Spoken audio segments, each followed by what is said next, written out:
24 now on your station playing your hit music. It is Bomb FM. And in the studio with us, we're talking Mitch Foster and the mayor of Ludington, Mark Barnett. You guys don't have the same names, do you?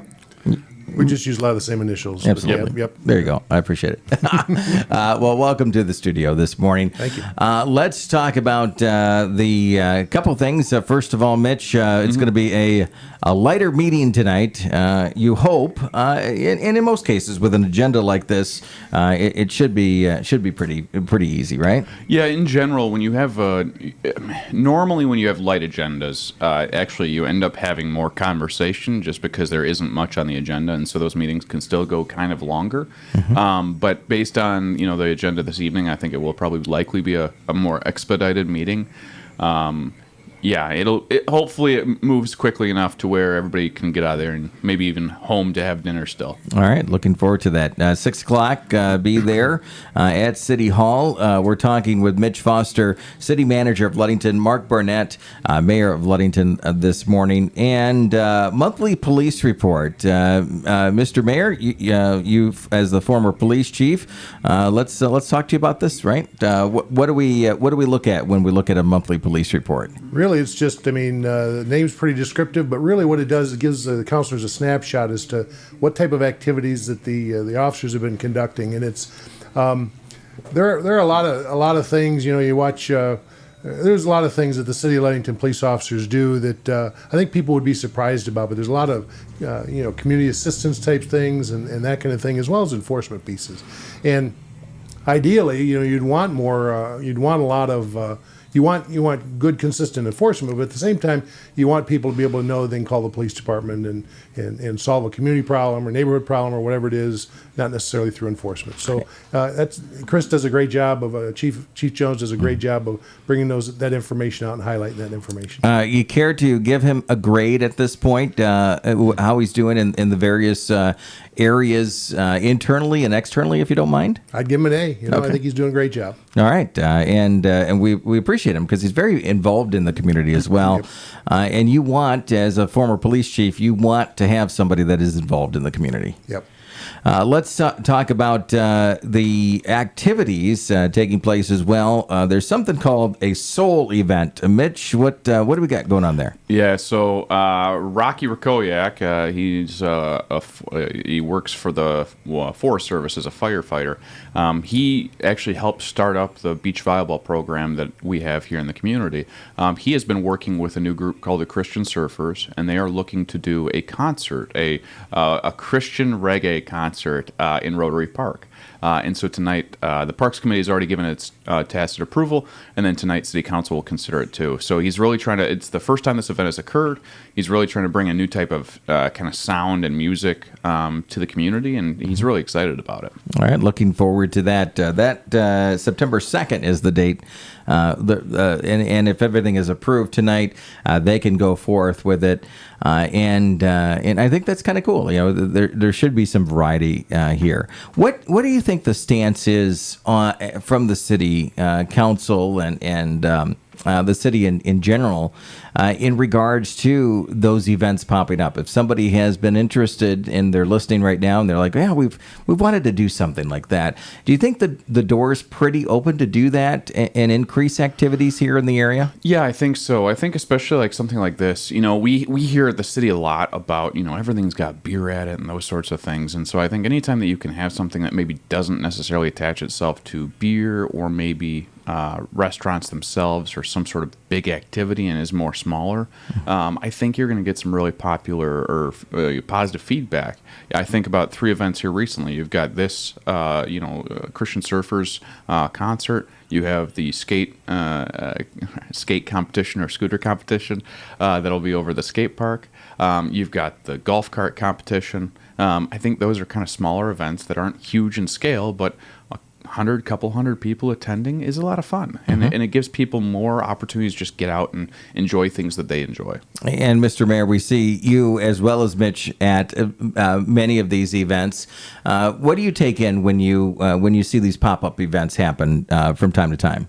I think it's a blast. It's good to go out and, as Mitch says, you get different the different makeups, different folks at the events and that kind of thing. So it's really great to be able to go and to see what people are enjoying, see what the events are like, and I know that as they hold an event, they look the next year. How can we make it better? How can we change it? It's a lot of exchange of ideas and that kind of thing. So that's pretty cool. All right, we're talking with the mayor, Mark Barnett of Ludington, and city manager Mitch Foster this morning.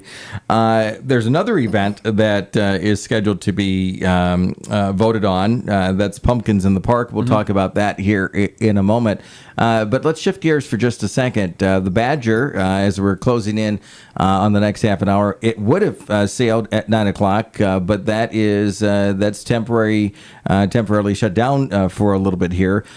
Mitch, your thoughts when you heard that? Hey, this happened, and now it's going to be, at least the rumors are, till about the 28th. But maybe you have some additional details on that. We have not heard anything new from Lake Michigan Car Ferry or Interlake. It's a tough situation. Obviously, you have up to 1,000 people a day on the weekends coming over or going over to Manitowoc, and so to have it shut down for this period of time is tough. Hey, my family was supposed to go over on Sunday, and so we had to find alternative methods to get them over to Wisconsin. But Interlake is a giant company, and they have a lot of resources, and I'm sure they are putting all of those resources to use to get that loading area back up and running. Yeah, absolutely. And I don't know all the details, but it looked like they're and it's the balance on the other side that kind of keeps the boat stabilized, right? And that crashed into the water there. Mm-hmm. Nobody hurt though, from what we've heard. At least we hope not. Mm-hmm. But it certainly messed things up to be able to load there. You see some of the chatter out there about people that are on this side of the lake now having to make their way on the others to the other side of the lake. So there were some long drives ahead of people as well. Oh, absolutely. And the Muskegon Car Ferry can only hold so many people and so many vehicles, and so that means either folks are getting a nice drive on US 2 or they're having to endure the unfortunate necessary evil of driving through Chicago. Absolutely. So I wish all of those folks luck that had to do either one of those. Yeah, and Mr. Mayor, not only the impact for individuals, but commerce as well when an event like this happens. Sure. You have a lot of shipping. I think a number of years back when they were doing the wind turbines, just the huge amount of cargo that was shipped via the car ferry at that point. And I'm confident that every day they sail, there's a lot of stuff that comes and goes through Ludington via the car ferry. And so I just think it's a great ship. It's a great company, and when things work, people, just are glad that it's there. But when there's a little hiccup or equipment failure or something like that, we realize how important and how impactful it is. So just Godspeed to those that are trying to get things fixed and get it back up and sailing. Yeah, and we we don't want it to hurt tourists. Obviously, Mitch, you mentioned the Muskegon Car Ferry.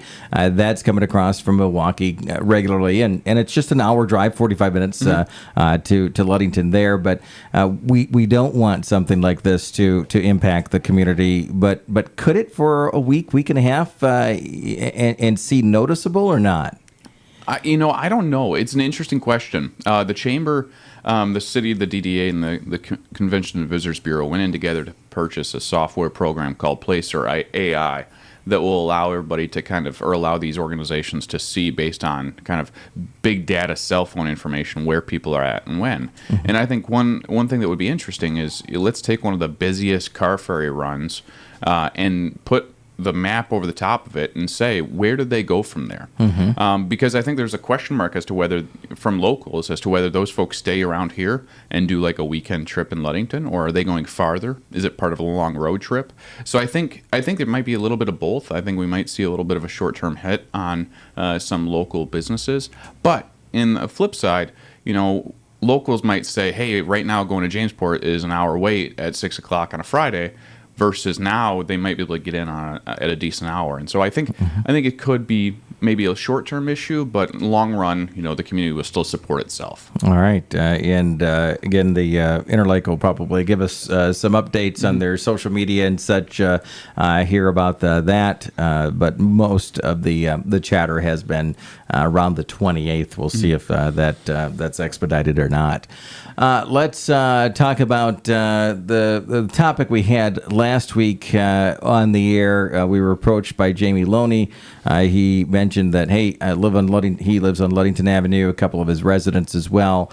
We had this topic after he approached us in regards to a sewer under Ludington Avenue. And in conversation with you, Mitch, this is something that cities and municipalities across the country probably have or are in line with. If something happens under the street up to the connector, that is the responsibility of that resident. Is that my assumption that's correct or not? Yeah, you're absolutely correct. Most ordinances have the language that the public sewer, the connection to it is where the private homeowner or property owner takes over ownership of the line. And whether that's the water or sewer line, that will depend upon it. But typically the sewer line is all the way from the building sewer, as they call it in our ordinance, and then I think PM Township's ordinance, Manastee's ordinance, all the way to where the public sewer connection is. In some places the practice might be, all right, the public sewer starts under the roadway, but generally when I speak to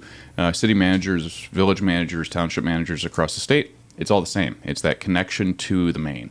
And so that makes it does make it difficult, specifically for folks that live right along Ludington Avenue, because it's a 5-lane highway for large stretches of it. And that means, especially in Mr. Loney's case, his sewer main is on the south side of Ludington Avenue, and he lives on the north side, which adds 60 to 50 feet, 50 to 60 feet on that extension. And so the big story of this is, hey, he's got issues, plumbing issues, and such. What is the city stance on it? Do you know MDOT's stance? If you've had some conversations there, and the other big side of that picture is you've got, we're just looking outside of our studios, and the traffic flow is constant. Yeah. So the summertime is the summertime here in the Ludington area, and the wintertime it's frozen. Right. So what is the big solution to this? Your thoughts on it? So there's a couple of solutions in our mind, at least. One is truly to try to work with MDOT. MDOT will not pay for anything. Even the roadway, they have told us, because when you had the mill and fill a couple of years ago, where we did 3 inches off the top of the roadway and then redid the asphalt, we had actually at that time asked them to postpone the project for 10 years, fully tear up the road for 1 summer or 2 summers, and so that we could redo all of the underground infrastructure, because it's all dates back pre-1950. And we need to replace it. But MDOT said, nah, we don't have the money for that, and that's not planned for at least 25 years. And so MDOT, all we have to do, and the property owner would have to do with them, is work on a permit to close or to detour part of the traffic. And from the city standpoint, we're trying to find alternative solutions for them. So is that running up an alley to Washington, where it might be a little bit longer run, but it might be cheaper in the long run and more of a long-term solution? But the problem really is that it's a fairness issue. If you, Chris, live somewhere up on North Washington and you have to replace your sewer line, should it be part of the city's responsibility to help pay for that versus Jamie, versus somebody else on the avenue, versus someone on James Street? I think that's part of the question. One thing that people ask is, why doesn't the city maintain these? Well, if the city had to maintain every single sewer lateral in the city, we would then have to depreciate that asset the entire time, or that liability, frankly, which means we would then add all 3,500 or so sewer lines into our kind of rate study, which would jump the costs of sewer, the sewer rate And so there's really, it's a complicated issue, but I think we're trying to find a solution for everybody. And one of the comments that he made was that, he had reached out to PM Township and they said, well, the PM Township would replace if he was in that situation. We weren't able to verify that, but do you know that, or are we different here in Ludington versus some of the surrounding townships, I guess? PM Township's ordinance is essentially ours mimic one another. And so that might just be a practice difference that they take care of it once it hits the public right of way. But most places do it this way because it'd be very difficult to then determine, hey, my right of way is 100-foot wide versus 50-foot wide.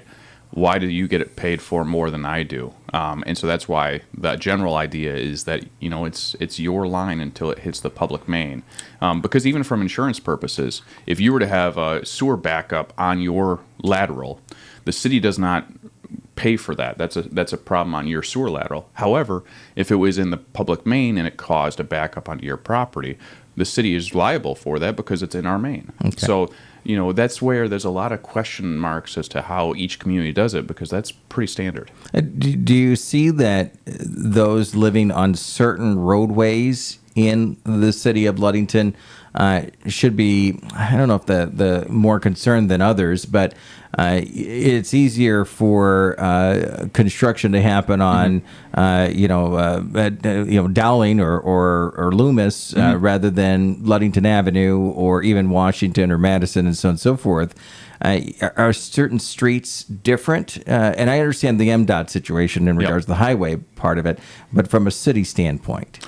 There might be an argument, and I think this was part of the conversation that we had with the property owners last week, was there might be an argument about Ludington Avenue in particular.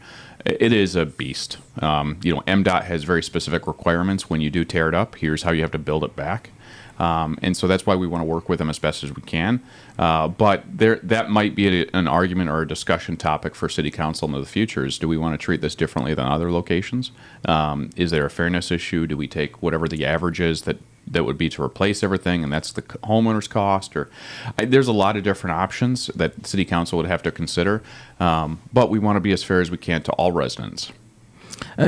Two other questions, and this is hypothetical, and I appreciate you discussing this because obviously we had the topic last week, and it helps to get, and not necessarily both sides, but the whole picture of things. I think is more of what we're looking at, and that is at this point it's the residents' responsibility. But how if just for education purposes, how do they work with the city and MDOT to get their sewer back up and running? Like, if does MDOT push it off? Does the city push it off? Is there some sort of expediting? Because obviously it's sewer, they want to be able to take baths and showers and flush their toilets and so on and so forth. Yeah, I mean, from my understanding, Matt Block, who is the permit gentleman over at MDOT, has been very forthcoming and said, "Hey, you turn in the application, we'll get the permit approved." But again, figuring out how that detour works is one thing. As they stated, the city's going to kind of do some additional videoing and cameraing of that lateral and the sewer main to see where the break is actually at. Because if we can really pinpoint it, there's some quicker options that we might only have to close down the avenue for a little bit, and it doesn't have to be a giant trench in the middle of the avenue. Okay. So there are options, but we're trying to figure out as best as possible. But in all reality, that takes our staff away from other projects that, again, this goes back to this fairness issue. If we're spending this much time and money on one, or technically three laterals that we're all connected into one, and somebody else has this problem happen in the future, how do we treat that fairly as well? And so it's a difficult situation, and it's very unique because of the avenue and because you've got three homes connected into one lateral running to the avenue. Have you had a situation like this happen before? Do we know? With not under the avenue, but we've had it before where we've had multiple buildings and properties connected to one lateral that runs into the main. Okay. And our ordinance states that, moving forward, those should all be disconnected so that they have individual lines, so that you don't have problems like this where, say, you've got one person, a kid flushes a pair of underwear down the toilet, it clogs up the line and it clogs up everybody's line. That's kind of why you try to have these disconnected. All right, and final question, or maybe, sorry, is do you see at all the city burdening the cost of this? And again, I understand that there's conversations happening, and we don't know but because I guess the two part of this question, or the second part of this question is, as Jamie had mentioned when he was in, was maybe other residents should have to talk to their insurance agents about similar situations that might occur, because we don't know what's happening under the infrastructure, right? But could the city burden this at all, or no? I would leave that answer to those on the other side of the elected versus appointed perspective. Okay. So I'd leave that to the mayor and city council as to how they'd want to take care of that. What I will say, and an example that I use regularly is Wisconsin.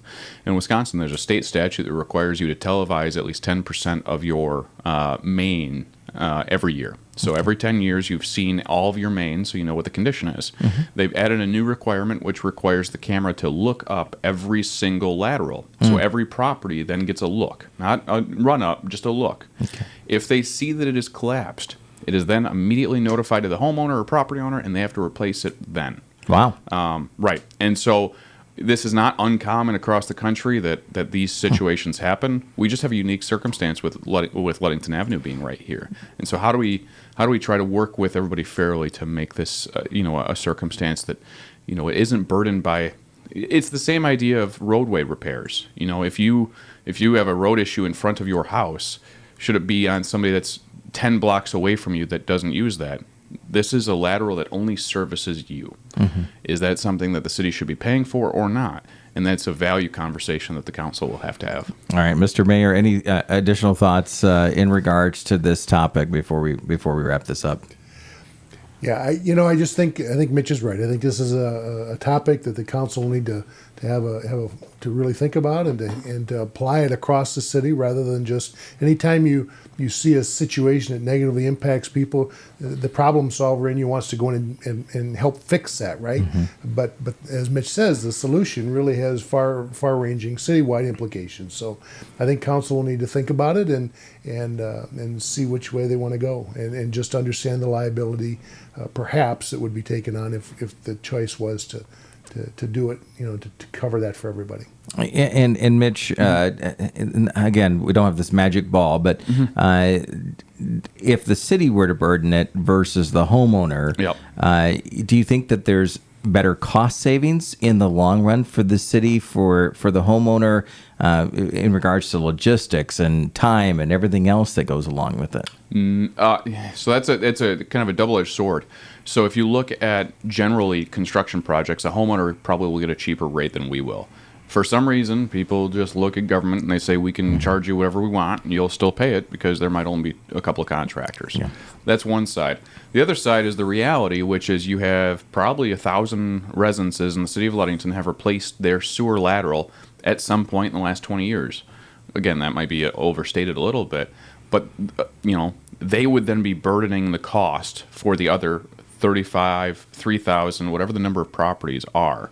So, yeah, as an individual, you might not be paying the full amount that you normally would be, but everybody else is paying for it for you. And so that it's an interesting question that, again, is kind of double-edged. All right, let's see where this goes. Obviously, the idea is to come to some sort of solution soon for that, because any inconvenience, especially I think Rick, who was the other individual that was here, I had just purchased a home, I think 3 years here, and you want, in any case, you want this to be a welcoming city, which it is, but also from a residential standpoint, to know what your burden is versus what the city's burden is in those situations. And as Jamie had mentioned, I think just the idea that if it's a small cost on your insurance when this happens, I think that takes the headache away from both parties, right? Yeah, I would agree. I mean, the city we have insurance that covers, backups when it's affected by the main or when we have a defect in the main. But yeah, if you think about disclosures on real estate forms, and Jamie knows this better than anybody else, I mean, all it says is whether you're connected to a septic line or, a municipal sewer system. Maybe there should be some inclusion of when that lateral was installed or when it's believed to be installed. Soon the state's going to be considering a statewide septic code, which has far-reaching implications, but that'll require inspections of septic systems. Maybe, again, looking to what kind of Jamie spoke about last week, inspections of a sewer lateral or a water line upon or before sale. There's lots of options that can be done. A little bit all beyond my pay grade, but something at least that can be done to help everybody out. All right, we appreciate you addressing that. And when citizens have concerns or questions like that, and they reach out, from our standpoint here at the radio station, it's always good to get those perspectives and be able to work through those. But just for the audience itself, you and Jamie are communicating, or the residents there's communication happening there. Before we wrap up this morning, and by the way, we're talking with Mitch Foster, City Manager of Ludington, Mayor Mark Barnett here in the studio. We talk about events and happenings and people wanting to come to the community, and the community is growing. We're seeing again, the housing market, residents visiting here. We've heard over the last few weeks, Mitch, about the idea that records are being broken in regards to people spending at this restaurant or shopping at this business. So overall, the summer is looking good. Yes. And for residents and folks that live here year-round, that means that you're probably a little cranked up about traffic. And I think we're all cranked up about Jabavi. That's painful right now. But no, I think it's been a great summer so far. If you think back to the kickoff with Love Ludington weekend, all the way through now, it's been busy. It's been, nonstop, which is great for the community. Okay. And Mayor, your perspective, same sort of idea, I would assume. Yeah, Lisa and I had an opportunity to get away this weekend, and we went up in Harbor Springs, Charlevoix, Petoskey, and worked our way down the coast. And it was interesting being from Ludington and knowing how busy it is here, and how impacted we are by traffic, and you overlay that in different city situations and road configurations and stuff. And my assessment is we've got it really, really good here in Ludington. We got a lot of events that are put on. We got a lot of people that come to town, and it just seems easier. Honestly, it seems easier. Lisa and I talked about this as we were driving. It seems easier to get from point A to point B in Ludington than it does some of these other folks. And that's great news for them to have a lot of people, just the same as it's great news for us. But as a resident here, just really appreciate how the city's laid out and how we do events here. Wait, are you saying it's easier to get around here than it is in Traverse City in the summertime? Yes. Yeah. Or Petoskey with one highway. Charlevoix, and seeing they shut it down for the carnival and the Venetian parade and all that stuff. It's pretty cool. Yeah, Traverse City's a mess sometimes, all the time. But it's good. It's good to have a place where people are visiting, shopping, coming back, and we see it all the time. Before we wrap up, the last thing we should be thinking about, fall is, August is next week. Fall will be right behind, and you have something being presented at City Council tonight called Families, Pumpkins in the Park. Thoughts on that? What's going on there? Yep, it's the annual Footsteps for Families, but it's Pumpkins in the Park this year by West Shore Family Support. And so essentially in the fall time period, they're going to have pumpkins lining the Cartier Park pathway, lit with candles or fake candles on the inside, and just allow families to go out there and walk through Cartier Park kind of in a cool mooded area. They'll have some hot drinks afterwards, but really it's just kind of an awareness campaign for West Shore Family Support. All right, that sounds exciting. And these two events that's on the docket tonight, Soul Events and the Footsteps for Families, Pumpkins in the Park, you don't see any sort of hiccups at all for moving forward with those? No. We've gotten some pretty good feedback from staff and council so far on these, so I don't think we should have any problems so far. All right. We have been talking with Mitch Foster, City Manager of Ludington, and Mark Barnett this morning. And topics, obviously these segments meant to address some of those topics. In most cases, positive topics, positive events and happenings, and any sort of concerns, anything that the citizens might have we can address as much as possible here, and we appreciate you doing that. The city's fairly transparent, very transparent. I won't use fairly because that seems negative, but very transparent in regards to being able to talk about these topics. That's where public comment comes in as well at city meetings before and after the meeting each night. And you want to hear from the citizens in regards to those concerns so that you can move forward on that. Right? I mean, that's the idea behind it. Absolutely right. I mean, yeah, there are some times where, those that sit up on the dais aren't as excited about some of the things that are said at the lectern, but that's okay. That's just the reality of being in the public sector and having these roles, whether it's council, whether it's the city manager, the clerk, the police chief, the city attorney. Everybody has a role to play, and that includes listening to the public at their grievances or their positives. Absolutely. And Mr. Mayor, we appreciate you coming in and doing everything. How's the first, 7 months now in that seat? So far, so good. Okay. So far, so good. I do want to take a moment just to remind folks that Movies in the Park starts first 4 Thursdays of August. As I'm sitting here thinking about it, I wish I could tell you which movie's playing which night. Just forgot to bring that with me. But just so you know, it's the 3rd, 10th, 17th, and 24th, Rotary Park, and look forward to seeing everybody with a lawn chair and just enjoy the evening. Absolutely, and we're promoting that now. But Janelle would know if she's listening to us out there, and she's in the. But we're promoting it on our fridge magnets to talk about it, and it's a great event.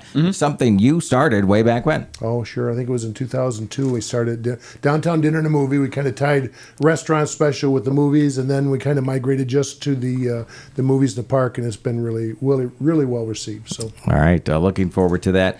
Rhythm and Dunes this Saturday as well. Looking forward to that.